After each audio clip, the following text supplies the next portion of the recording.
In this module, we'll be considering what is a cryptocurrency. So let's get straight into it.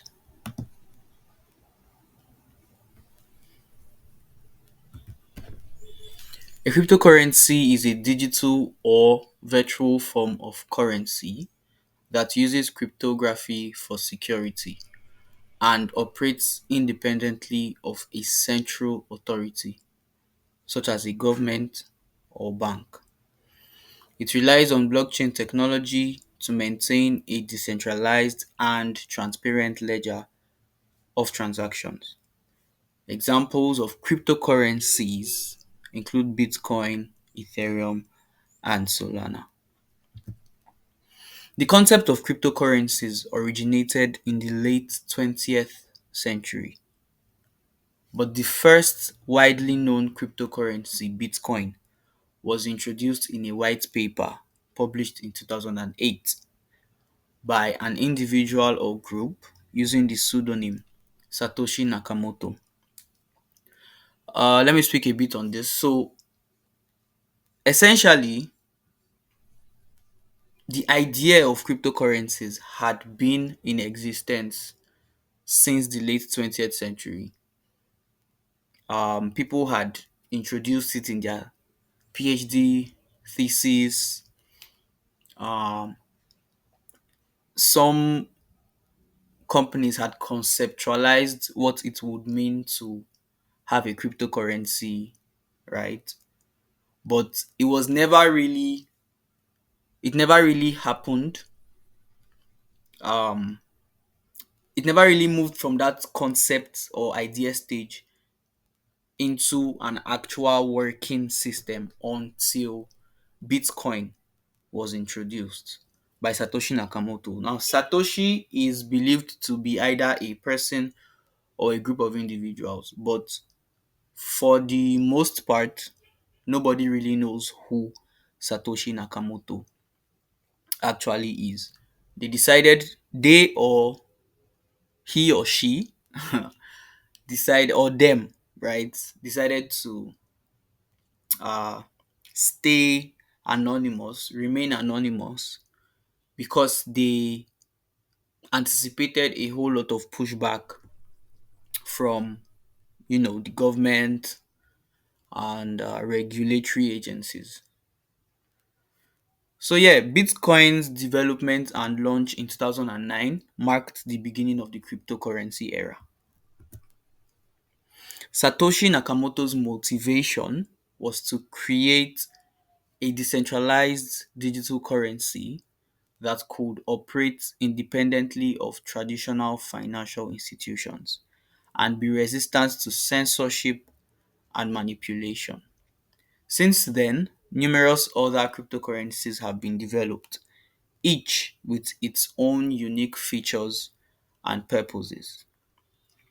Basically, fellow developers, right, fellow programmers, computer programmers, used the framework from Bitcoin and used it to create their own blockchains with their own cryptocurrencies, you know. And then Ethereum came along. Ethereum created like a blockchain where other people could create their own cryptocurrencies without having to create their own blockchains and all of that, smart contracts and everything. So yeah, uh, his framework, Satoshi Nakamoto's framework.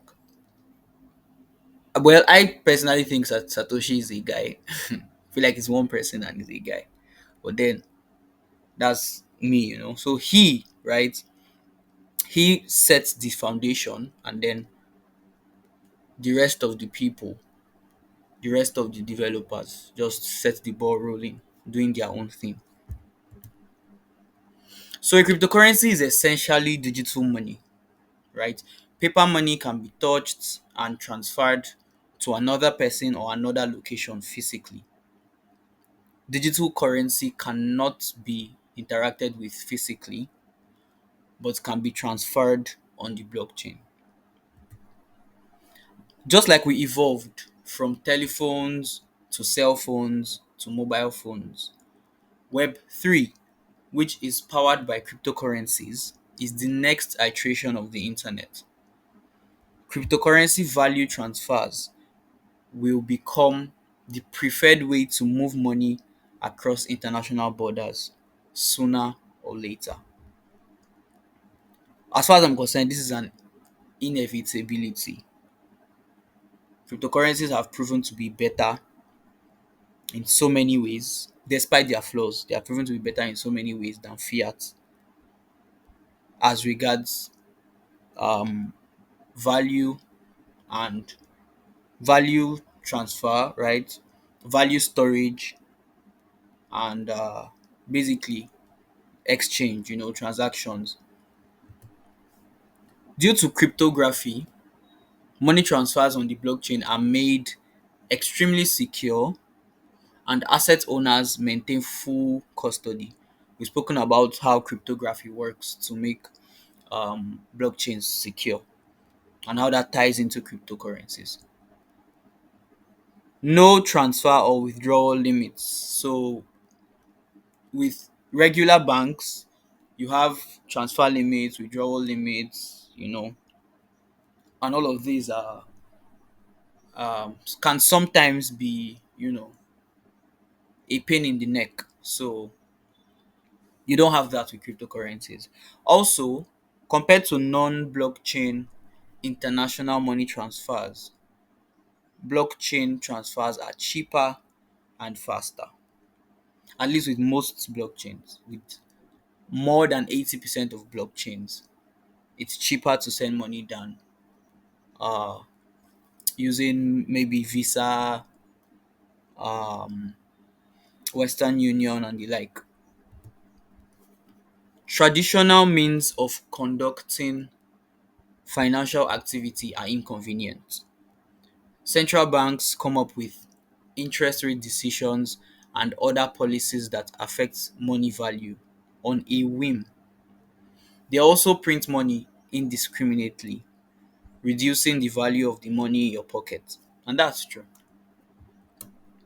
Cryptocurrencies, which have a fixed supply, like Bitcoin, can be used suitably as a store of value, since more demand for it will only lead to an increase in its worth.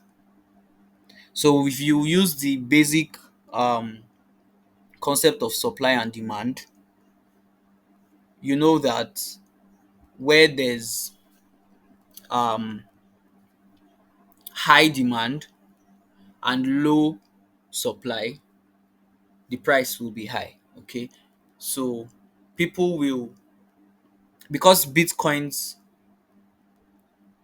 supply is fixed at 21 million Bitcoin's total supply. So there can never be more than 21 million single Bitcoins ever in existence, right? So the more people want Bitcoin, considering the fact that it is a scarce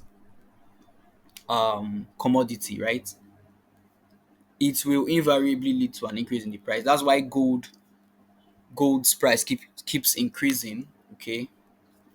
Um we believe that gold's supply is fixed, or if not fixed, you know it's not as abundant as most other materials, most other minerals rather. So that's why gold's price keeps increasing. That's why Bitcoin's price has been increasing. Okay, these are scarce commodities, and basic economics tells you that if something is not easily available, then the worth will only increase with time. That's all for this module. Thank you for your time and see you in the next section.